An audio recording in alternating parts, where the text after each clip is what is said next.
tout commença dans ce monde, par l'apparition début 2020, de ce foutu virus Covid-19, ainsi que toutes ses variantes, qui ne cesseront pas de proliférer. Les hommes commencèrent à se battre, pour obtenir rapidement, les faveurs des laboratoires, concepteurs de vaccins. Des promesses ne furent pas toujours bien respectées. Des stocks considérables furent détournés dans les zones de frais de certains aéroports. Des malades ont longtemps continué à mourir. Toute l'Europe piétinait dans une fange paperassière, dans laquelle elle se prélassait avec délice, depuis sa création. Avant ça, tout était vraiment différent. Je me souviens quand j'avais 5 ou 6 ans, il y avait beaucoup d'arbres dans les parcs, les oiseaux chantaient à en perdre d'haleine. Je pouvais passer des heures à regarder un nid de fourmis. J'organisais des courses d'escargots. Les maisons avaient de jolis jardins, et je pouvais profiter d'un bain, ou rester 1 heure sous la douche. Maintenant, pour nettoyer ma peau, j'utilise des serviettes humidifiées avec de l'huile minérale, avec un odieux parfum de synthèse, envahissant. Ces serviettes nous sont fournies, toutes les semaines par l'État, moyennant finance. Nous sommes en 2060, et je viens d'avoir 50 ans, mais mon apparence est celle d'une personne de 85 ans.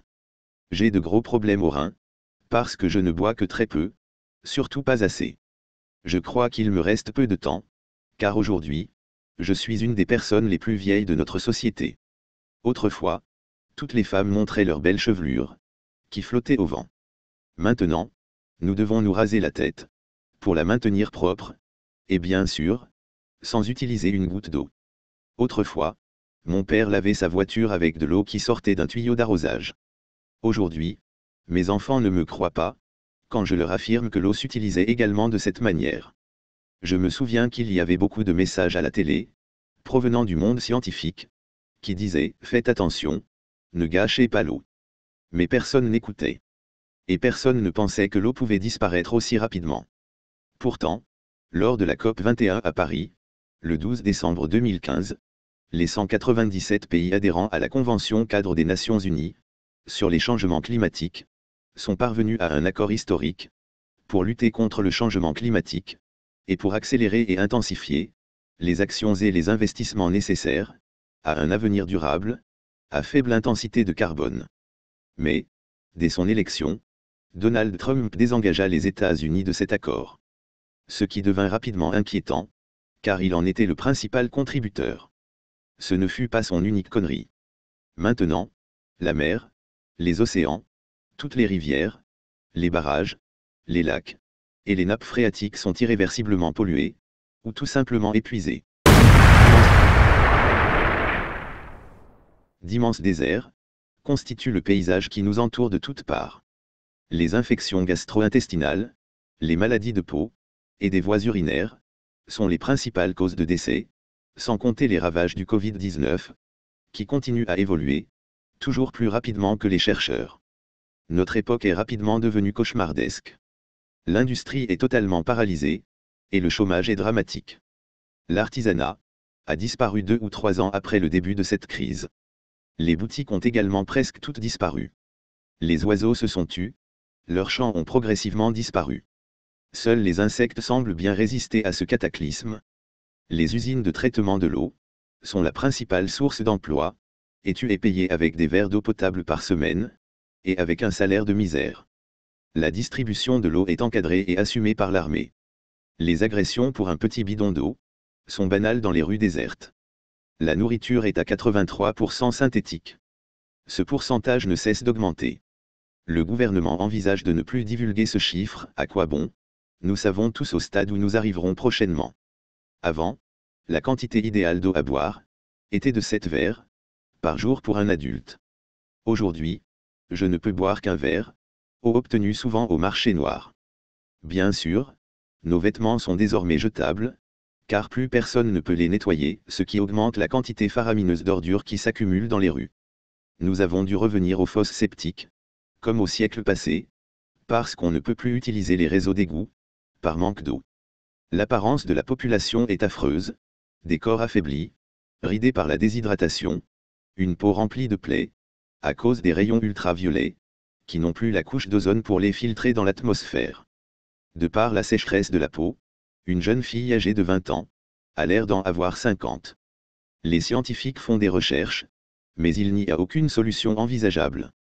On ne peut plus fabriquer d'eau. L'oxygène aussi est dégradé, par le manque d'arbres, de végétation. Le coefficient intellectuel des nouvelles générations régresse, progressivement, irrémédiablement. La conception chaque année, des nouveaux vaccins contre les nouvelles évolutions du Covid-19, ont été stoppés depuis de nombreuses années, faute de crédits et surtout d'efficacité avérée. La morphologie des spermatozoïdes de nombreux individus s'est altérée.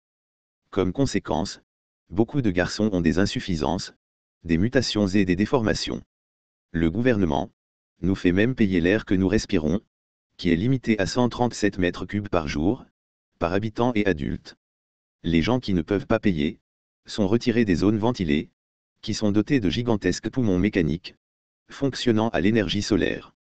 L'air n'est pas de bonne qualité, mais on peut respirer, tant bien que mal.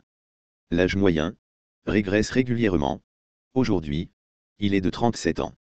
Il est resté dans quelques pays un peu de végétation, ainsi que leurs fleuves respectifs, qui est fortement surveillé par l'armée locale. L'eau est devenue un trésor très convoité, plus que l'or ou les diamants. Ici, en revanche, il n'y a plus d'arbres, parce qu'il ne pleut presque plus jamais. Et quand on arrive à enregistrer une précipitation, il s'agit d'une pluie acide. Les saisons de l'année ont été sévèrement transformées, par les essais atomiques, et les industries polluantes du XXe siècle et du début du XXIe. On nous avait pourtant averti qu'il fallait protéger l'environnement, mais personne n'y a fait attention. Quand ma fille cadette me demande de lui parler de l'époque où j'étais jeune, je lui décris la beauté des forêts, des lacs, des océans. Je lui parle de la pluie, des fleurs, du bonheur de prendre un bain, et de pouvoir pêcher dans les rivières, et les barrages, de boire toute l'eau que je voulais, et combien les gens étaient en bonne santé. Elle me demande: Papa, mais pourquoi il n'y a plus d'eau? Alors, je sens comme un nœud dans la gorge. Je ne peux pas m'empêcher de me sentir coupable, et complice surtout, parce que j'appartiens à la génération qui a fini de détruire l'environnement, ou qui n'a simplement pas pris en compte tant d'avertissements. Maintenant, nos enfants en paient très cher le prix. Sincèrement, je crois que la vie sur Terre ne sera plus possible dans très peu de temps, parce que la destruction de l'environnement est arrivée à un point irréversible. Comme j'aimerais pouvoir revenir en arrière, et faire en sorte que toute l'humanité comprenne cela, quand nous pouvions encore faire quelque chose pour sauver notre planète Terre.